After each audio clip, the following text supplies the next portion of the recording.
The photographs were never supposed to leave the studio. That's what the photographer told me when he set the manila envelope on the table between us, his hands shaking just enough to notice. "Ma'am," he said, glancing toward the front door of his shop like someone might walk in at any second. "I need you to look at these before anyone else does. And please, don't say anything to your mother yet." I stared at that envelope like it was a live grenade. 2 weeks after my mother's funeral, I thought I'd already cried every tear I had in me. I thought I'd already said every goodbye a daughter could say. But when I slid those photographs out and laid them across the table, the last piece of the life I thought I knew cracked straight down the middle. There was no label, no caption, just 12 prints from the wake at St. Matthew's in Savannah. The 9th one stopped me cold. In the background, half hidden behind the velvet curtain near the side chapel, stood a man. Gray hair, dark coat, hands folded the way my father used to fold his before grace at supper. Except my father had been dead for 22 years. I'd stood at his gravesite when I was 10 years old. I'd watched them fold the flag into a tight, sharp triangle and hand it to my mother. I'd kept that flag in a glass case in the living room of every house I ever lived in, including the base housing at Coast Guard Station Charleston where I lived now. I looked up at the photographer. His name was Samuel Beckett, and he'd been shooting portraits in Savannah for 31 years. He knew every family in the parish. "Why are you showing me this?" I asked. My voice sounded far away, like it belonged to someone else. He swallowed hard.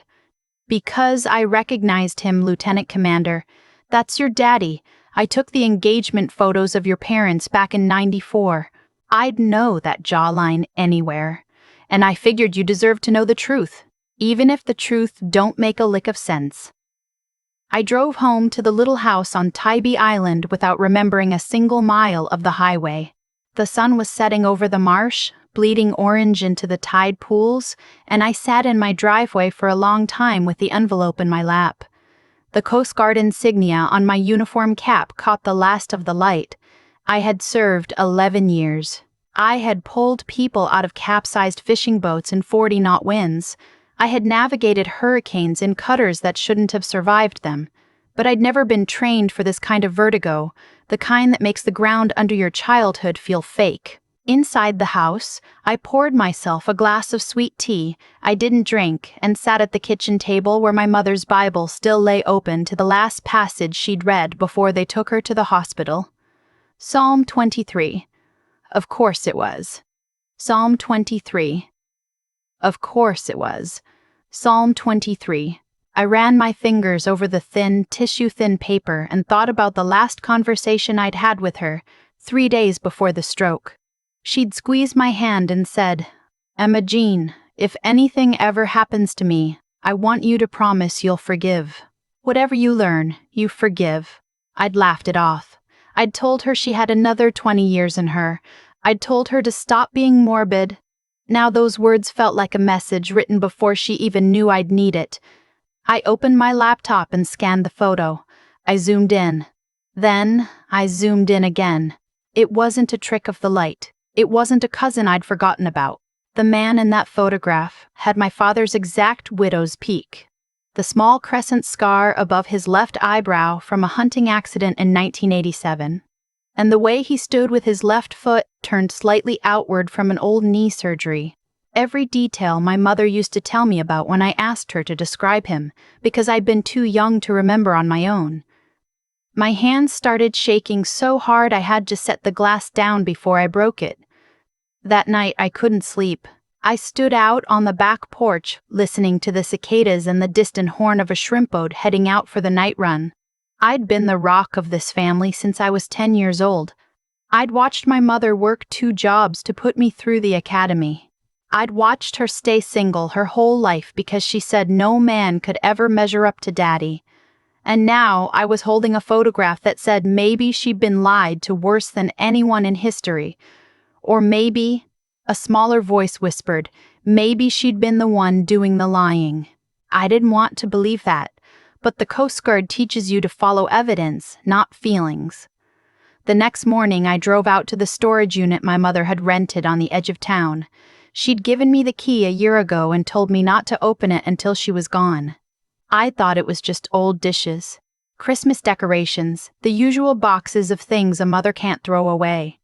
I fit the key into the padlock and rolled up the door, and the dust rose up in the slanted morning light like something disturbed that hadn't been disturbed in a long time. Most of it was what I expected: my old report cards, my high school graduation gown, boxes of photographs from holidays I barely remembered.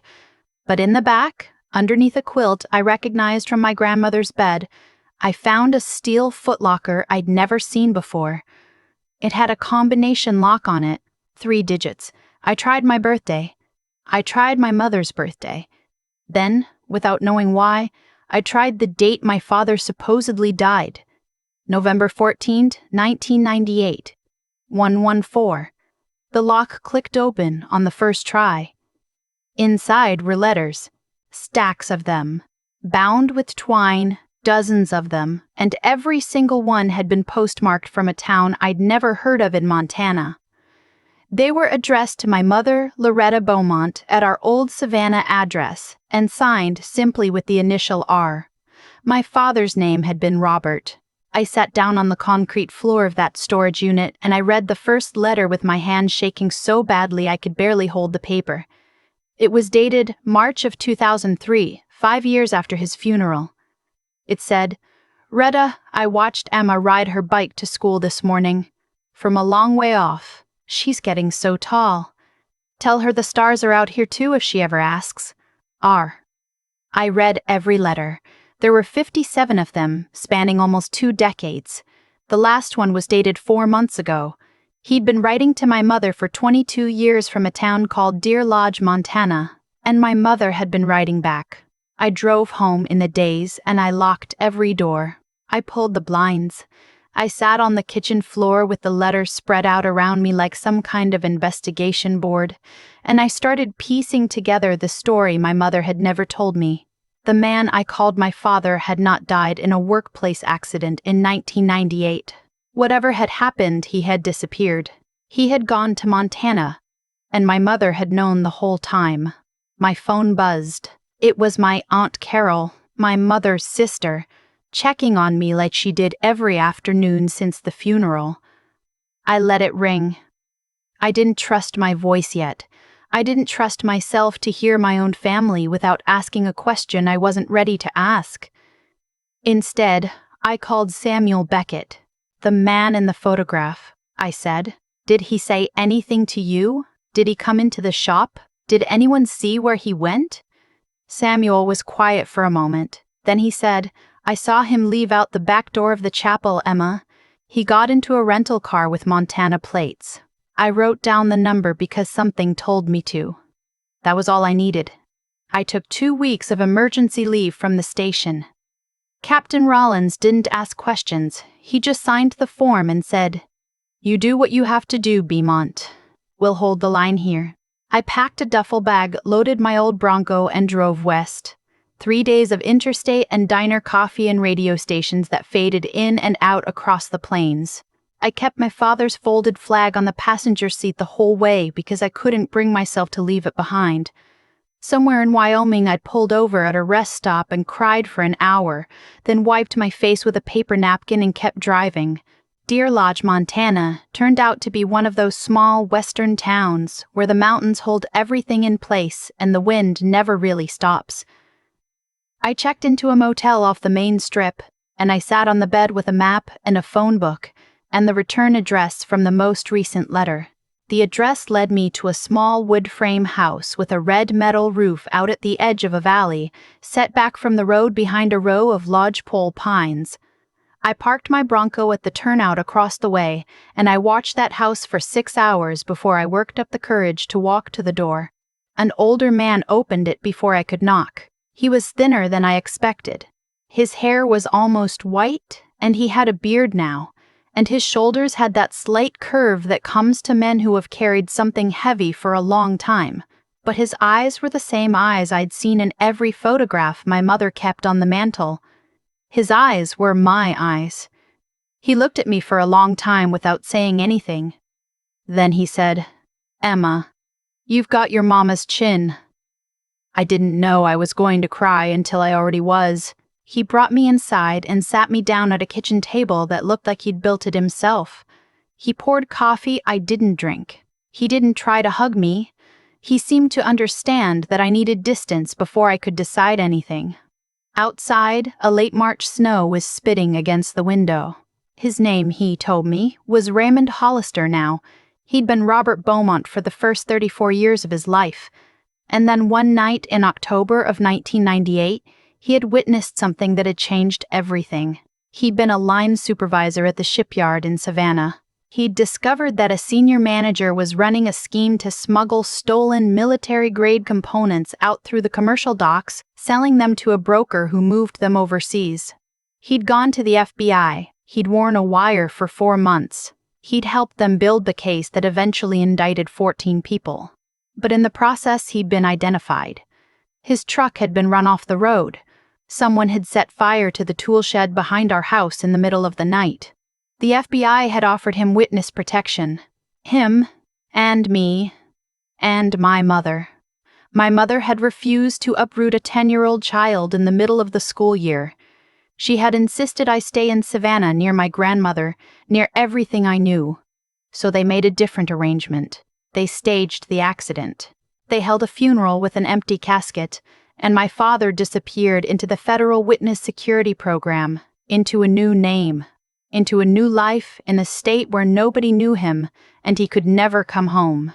My mother had written to him through a federal postal box that rerouted every letter through 3 different cities before it reached him. She had protected me my whole life from a secret that would have put me in danger if I'd ever known it. "Why now?" I finally asked. My voice came out rough. "Why come to her funeral? Why risk it after all this time?" He looked down at his hands.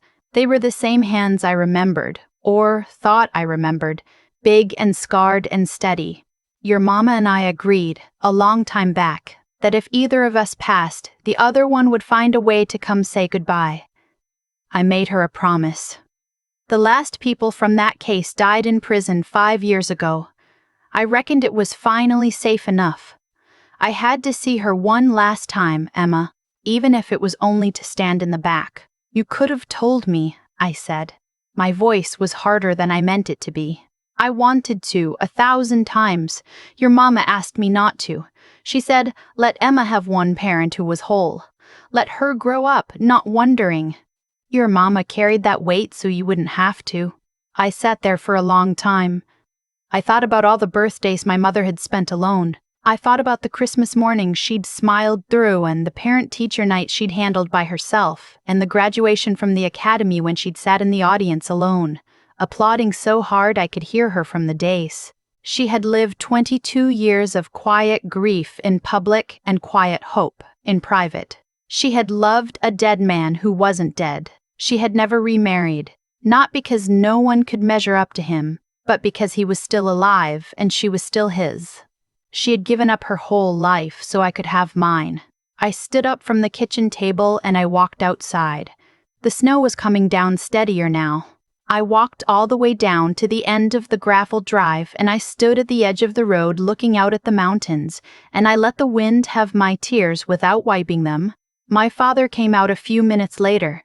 He stood a few feet away, not crowding me, just there. "I've got something for you," he said, "if you want it." He held out a wooden box, small, carved from what looked like pine. "Your mama sent me this the year after I left. I've kept it all this time.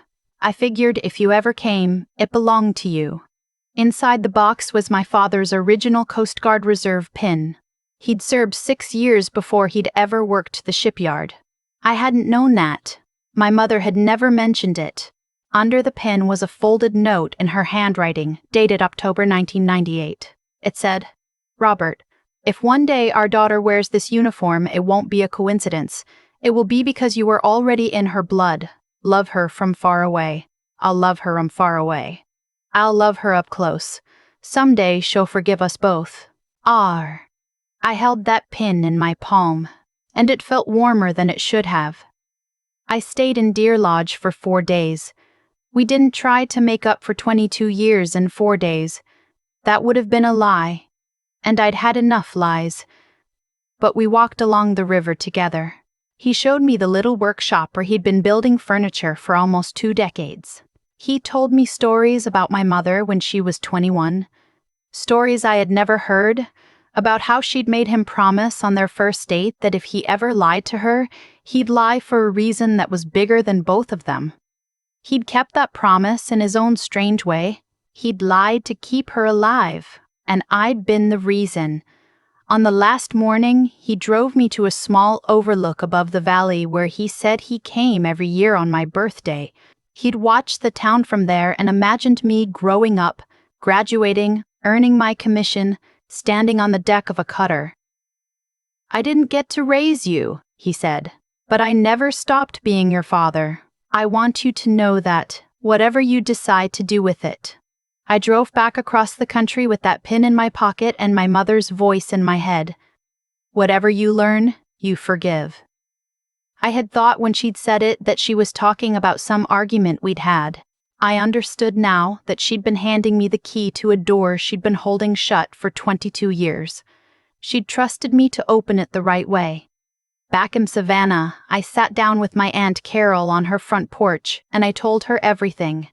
She was quiet for a long time. Then she said, "Your mama told me once that the hardest part of loving someone the right way was loving them in a way nobody else would ever see." I didn't understand what she meant until right now. I went back to work. I stood on the deck of the Coast Guard cutter at sunrise on a cold Tuesday morning, and I pinned my father's old reserve pin to the inside of my uniform jacket, where nobody else could see it but me. It had been there every time I went out since. 6 months later, the Veterans Resilience Program at the base asked me to speak at a seminar on moral injury. I didn't think I was the right person. I told them I didn't have anything to teach. They said that was exactly why they wanted me, so I stood in front of a room of young service members, most of them women, most of them still figuring out what it meant to wear a uniform and also be a daughter, a wife, a sister, a human being, and I told them part of my story, not all of it. Some of it still belonged only to my mother and my father and me. But enough. I told them that honor, the kind that lasts, isn't the kind you get on a medal, it's the kind you carry in silence for someone you love, without ever expecting anyone to know.